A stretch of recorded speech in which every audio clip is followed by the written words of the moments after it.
तो दोस्तों आज हो गई है 20 अगस्त और जो बड़ी खबरें हैं मुख्य समाचार हैं एक एक करके चलेंगे। तमाम बेहद बड़ी अपडेट्स आप तक आके इसी वीडियो के माध्यम से पहुंचाएंगे, इसलिए लगातार हमारे साथ आगे इसी वीडियो में बने रहिएगा। तो वहीं दोस्तों खबरों की तरफ चलने से पहले आप लोगों से एक छोटा सा निवेदन है कि अगर आप लोग भी यूपी के अंदर सत्ता परिवर्तन की लहर को देखते हैं तो अभी इस वीडियो को लाइक कीजिएगा, चैनल को फ्री में सब्सक्राइब करके बेल के आइकन को जरूर दबाइएगा दोस्तों। और कमेंट बॉक्स में जरूर अपनी राय बता सकते हैं कि आप लोग यूपी के विधानसभा चुनाव में किस पार्टी का खुलकर के समर्थन करेंगे। तो आइए दोस्तों पहली बड़ी खबर आप लोगों को बताते चलें। आरएसएस समर्थित भारतीय किसान संघ ने जताई है नए कृषि कानूनों में सुधार की जरूरत। एमएसपी को लेकर के करेगा 8 सितंबर को देशव्यापी आंदोलन। मोदी सरकार की बढ़ी है मुश्किलें। केंद्र सरकार किसान आंदोलन का शीघ्र कोई हल नहीं निकालती है तो आने वाले समय में उसकी मुश्किलें और भी ज्यादा बढ़ सकती हैं। आरएसएस से जुड़े भारतीय किसान संघ ने कहा है कि यह संगठन किसानों को उनकी उत्पादन लागत को पूरा करने के लिए, उनकी उपज का लाभदायक मूल्य देने के लिए, दबाव बनाने के लिए 8 सितंबर को देशव्यापी आंदोलन करेगा। केंद्र को नए कृषि कानूनों में सुधार की जरूरत है। इन कानून का किसान लगातार विरोध कर रहे हैं। संगठन का दो टूक कहना है कि केंद्र सरकार को प्रमुख कृषि उपज के लिए न्यूनतम समर्थन मूल्य के भुगतान का प्रावधान जोड़ने के लिए या तो एक नया कानून लाना चाहिए या पिछले साल बनाए गए कृषि कानूनों में बदलाव करना चाहिए। ये यहाँ पर दो टूक कहना है आरएसएस समर्थित भारतीय किसान संघ का। और अब मोदी सरकार के विरोध में आरएसएस के संगठन भी उतरते हुए नजर आ रहे हैं। एक और बड़ी खबर आ रही है सामने। विपक्ष को लामबंद करने के लिए आज सोनिया गांधी करेंगी बड़ी बैठक। शरद पवार, ममता बनर्जी और उद्धव ठाकरे समेत कई बड़े नेता होंगे शामिल। आप लोगों को बताते चलें, विपक्षी दलों को एकजुट करने और केंद्र की मोदी सरकार के खिलाफ साझा रणनीति बनाने को लेकर के कांग्रेस अध्यक्ष सोनिया गांधी ने आज शाम को सहयोगी दलों के नेताओं की एक बड़ी बैठक बुलाई है। इस बैठक में शरद पवार, ममता बनर्जी, उद्धव ठाकरे, एमके स्टालिन, हेमंत सोरेन जैसे कई बड़े नेता शामिल होंगे। बैठक शाम 4 बजे से शुरू होगी, जिसमें सभी नेता वीडियो कॉन्फ्रेंसिंग के जरिए जुड़ेंगे। सोनिया गांधी के अलावा राहुल गांधी भी इस बैठक में मौजूद रहेंगे। आप लोगों को बताते चलें, अभी हाल ही में खत्म हुए संसद के मानसून सत्र में जबरदस्त तरीके से घेरेबंदी की है विपक्ष ने मोदी सरकार की और विपक्ष एकजुट नजर आया है। अब संसद के बाद सड़क पर संग्राम होने के आसार हैं और सड़क पर अब यहां पर जबरदस्त तरीके से विपक्ष घेरेगा मोदी सरकार को। यह यहां पर दोस्तों रणनीति बनाई जाएगी सोनिया गांधी के द्वारा बुलाई गई बैठक में। एक और बड़ी खबर आ रही है सामने।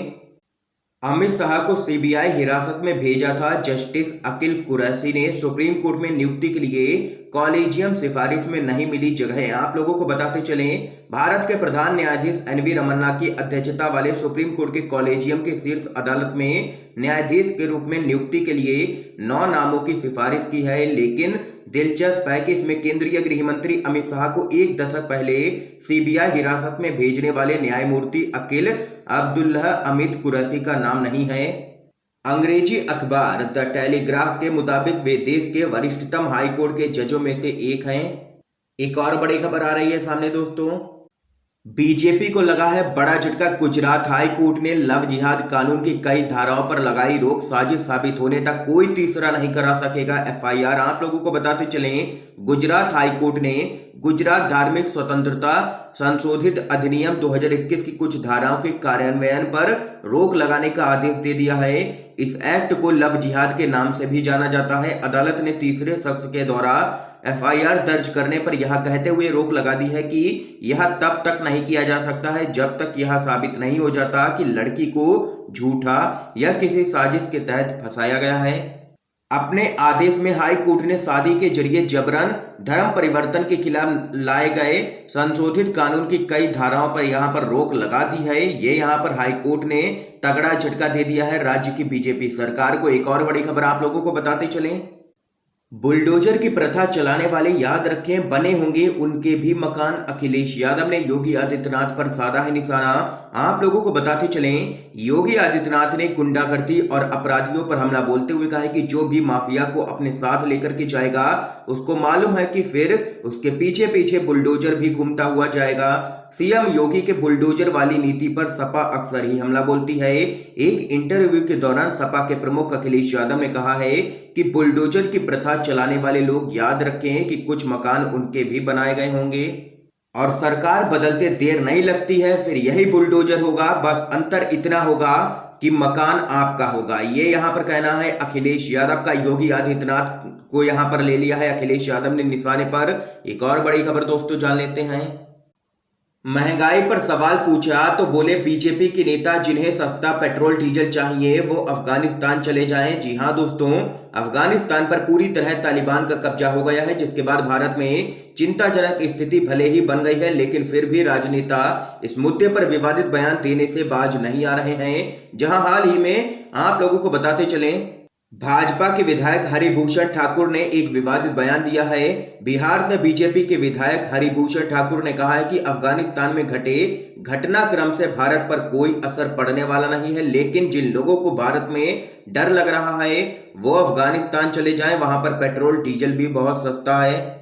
और वहीं कटनी के भाजपा जिला अध्यक्ष राम रतन पायल से बढ़ती महंगाई पर जब सवाल किया गया तो उन्होंने कहा कि तालिबान चले जाओ, वहां अफगानिस्तान में 50 रुपए है पेट्रोल, वहां भरवाओ जा करके। ये दोस्तों देख सकते हैं कहना है बढ़ती हुई महंगाई पर बीजेपी के नेताओं का बयान सामने निकल के आया है, जो कि यहाँ पर काफी शर्मनाक बयान है।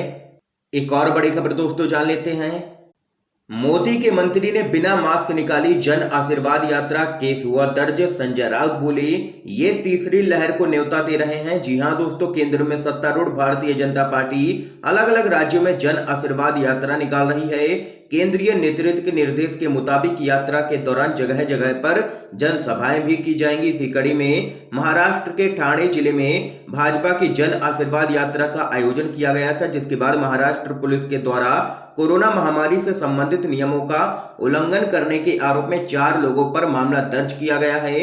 इस जन आशीर्वाद यात्रा में भाजपा के नेता और केंद्रीय मंत्री कपिल पाटिल भी शामिल हुए थे। भाजपा की जन आशीर्वाद यात्रा का महाराष्ट्र सरकार ने यहां पर जबरदस्त तरीके से आलोचना की है। इस मामले में शिवसेना के नेता संजय राउत ने भाजपा की जन आशीर्वाद यात्रा को कोरोना की तीसरी लहर को आमंत्रण देने वाला करार दिया है। और संजय राउत का दो टूक कहना है कि अगर देश में कोरोना की तीसरी लहर आती है तो उसके लिए बीजेपी ही सीधे तौर पर जिम्मेदार होगी। ये यहां पर कहना है संजय राउत का। एक और बड़ी खबर आप लोगों को बताते चलें। राहुल गांधी ने साधा है केंद्र सरकार पर निशाना, कहा गरीबी बढ़ा रही है, मोदी सरकार न्याय योजना लागू की जाए। कांग्रेस के पूर्व अध्यक्ष और सांसद राहुल गांधी ने केंद्र सरकार पर एक बार फिर से हमला बोला है। उन्होंने कहा है कि मोदी सरकार देश में गरीबी को लगातार बढ़ा रही है। उन्होंने एक बार फिर न्याय योजना लागू करने की मांग करते हुए कहा है कि गरीबों को 6,000 रुपए की मासिक मदद देने की बहुत ही जरूरत है। दरअसल दोस्तों, राहुल गांधी ने कहा है कि मोदी सरकार देश में गरीबी बढ़ा रही है। 13.4 करोड़ भारतीय 150 रुपए प्रतिदिन से भी कम कमा रहे हैं। इन परिवारों को न्याय योजना के तहत 600 रुपए महीना क्यों ना दिया जाए, ये यहां पर कहना है राहुल गांधी का। एक और बड़ी खबर जान लेते हैं। उत्तर प्रदेश विधानसभा चुनाव, कांग्रेस ने उतारे हैं 16,000 नेता और कार्यकर्ता, गांव गांव जाएंगे। आप लोगों को बताते चलें, उत्तर प्रदेश में दांव पर लगी साग को बचाने के लिए कांग्रेस ने चुनाव जीतने के इरादे से पार्टी की पूरी ताकत झोंक दी है। पार्टी जहां एक और नई नियुक्तियां कर रही है तो दूसरी तरफ गांव गांव जाकर के लोगों से सीधे संवाद स्थापित करने में जुट गई है। सीधे संवाद के लिए पार्टी ने छोटे बड़े नेताओं के अलावा कार्यकर्ताओं को गांव गांव कूच करने को यहां पर कहा है। इसी पूरे मामले पर प्रदेश अध्यक्ष अजय कुमार लल्लू ने बताया है कि 16,000 नेता और कार्यकर्ता कांग्रेस जय भारत महासंपर्क अभियान के तहत गांव-गांव और शहर-शहर जाएंगे। प्रत्येक दल उन स्थानों पर 75 घंटे रुक करके स्थानीय लोगों से सीधा संवाद करेंगे। साथ ही मोदी और योगी के झूठ का भी चिट्ठा खोलेंगे। इस दौरान कई नेता छोटी छोटी चौपालों के जरिए कांग्रेस का निशाना युवाओं और बेरोजगारों के साथ किसानों पर होगा। ये यहाँ पर दोस्तों देख सकते हैं कांग्रेस पार्टी की तरफ से बड़ी खबर सामने निकल के आई है। एक और अपडेट की तरफ चलते हैं दोस्तों।